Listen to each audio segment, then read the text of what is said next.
Rương cán tại cái đầu tụ cá vậy nhảy bánh bạn anh sừng cúng lục sơn vi tá chỉ mùiប្រពន្ធមកក្រហមទឹកភ្នែករហាំជោគក្បាច់ជង្គង់តបទៅកាន់អ្នកនាងព្រីមុនថាវិញក្រោយបានទម្លីคลิปសំលេងដែលលោកអ៊ុនសិទ្ធាខឹងសម្មារឿងថាលោកស៊ុនវីតាដេញបងស្រីលោកចេញពីកន្លែងការងារពឹងពាក់មិនបានពេលមានអាសន្នអន់ក្រ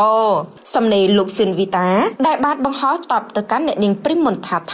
ខ្ញុំសូមទោសបងប្អូនខ្ញុំមកបកស្រាយសូមបងប្អូនស្ដាប់ឲ្យចប់ណាបងប្អូនស្ដាប់ហើយជួយឲ្យយោបល់ផងថ្ងៃនេះខ្ញុំបានដឹងការពិតហើយថាសុធាខឹងព្រោះគិតថាខ្ញុំបញ្ឈប់ការងារបងស្រីគាត់តែតាមការពិតបងស្រីគាត់ឈប់ធ្វើការងារមិនប្រាប់ខ្ញុំសូម្បីតែមួយម៉ាត់ហើយខ្ញុំក៏មិនសួរនាំអីទាំងអស់ហើយការដែលជួយលុយកាក់គឺជួយគ្នា10ដងមិនបានម្ដងអរគុណបងស្រីព្រីមុនថាដែលបានបញ្ចេញសារសម្លេងធាឲ្យខ្ញុំដឹងថាធាខឹងខ្ញុំទាំងខ្ញុំមិនដឹងខ្លួនសោះខ្ញុំនឹងជួបបងស្រីធាសួរនាំគាត់បន្តិចថាបានប្រាប់អីដល់ធាខ្លះទៅវាខឹងខ្ញុំទាំងខ្ញុំមិនដឹងខ្លួនសោះ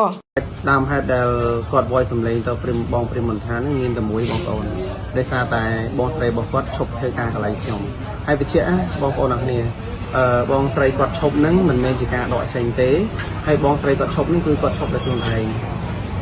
ឥឡូវគាត់ថាសម្លាញ់ខ្ញុំទៅបាត់ហើយតែបងស្រីគាត់នៅមានជីវិតនៅមានហើយខ្ញុំនឹងជួបបងស្រីមកមួយទៀតខ្ញុំនឹងជ្រុះហើយជ្រុះបងប្អូនថាខ្ញុំនឹងសួរថាបងស្រីបងឈប់បងប្រាប់ខ្ញុំអត់បានប្រាប់ទេ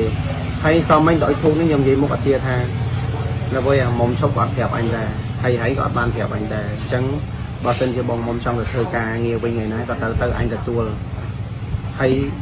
មិនចាំបាច់គិតថាពីមុនមានរឿងអីនៅកន្លែងធ្វើការទេអញ្ចឹងណាអញ្ចឹងឲ្យបងប្អូនចាំជួយឲ្យមតិយោបល់ទាំងអស់គ្នាផងតើកំហុសនៅកន្លែងណាតើសម្លាញ់តែខ្ញុំហ៊ាននិយាយថាកំហុសតែមួយគត់គឺពេលដែលបងមុំឈប់គឺបងមុំអត់ប្រាប់ថាគាត់ឈប់ធ្វើដោយខ្លួនឯងទេគឺបងមុំប្រាប់ថាពួកខ្ញុំអ្នកដកចេញពេលដែលលើពាក្យហ្នឹងហើយទៅប្រាប់អធិវាខឹងវាអន់ចិត្តជាមួយនឹងពួកខ្ញុំទៅបានវាអន់ចិត្តវាតូចចិត្តវាឆាតទៅប្រាប់គេអញ្ចឹងមានចំណុចជាមួយនឹងទេទី2រាល់ការពឹងពាក់គ្នាទៅវិញទៅមកដល់ថ្ងៃនេះខ្ញុំគាត់ថាអត់មានចំណុចកន្លែងហ្នឹងទេខ្ញុំអត់ដឹងថាមិត្តភក្តិខ្ញុំនិយាយថាទៅពឹងពាក់នរណាម្នាក់ដូចអីផ្សេងចុងខ្ញុំអត់ដឹងទេតែបើមករកខ្ញុំ10ដង9ដងទៅគាត់តែនិយាយប្រាប់ខ្ញុំពេលដែលមិនប្រាប់ខ្ញុំតែខ្ញុំថាបាទជំរាបសួរបងប្អូនអរគ្នាថ្ងៃនេះខ្ញុំបានស្ដាប់សារសម្លេងមិត្តភក្តិរបស់ខ្ញុំបានឆាតទៅបងស្រីព្រមមិនថា